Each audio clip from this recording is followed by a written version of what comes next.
ఆరంభమైంది రెస్టోరేషన్, నా జీవితంలో నా న్యూ సెన్సేషన్. నేను పోగొట్టుకున్నవన్నీ నా మేలు కోసం. నా పేరంటలు 400, 500, 700, 300, 1000.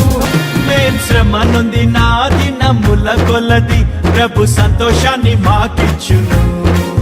మా కంట కారిన ప్రతి బాష్పజనులు ఇక సిగ్గునొందరంటూ మా ప్రభువు చెప్పాను. అది తప్పక జరుగును, కడవరి వర్షమొచ్చును, మంచి దృష్టినిచ్చును.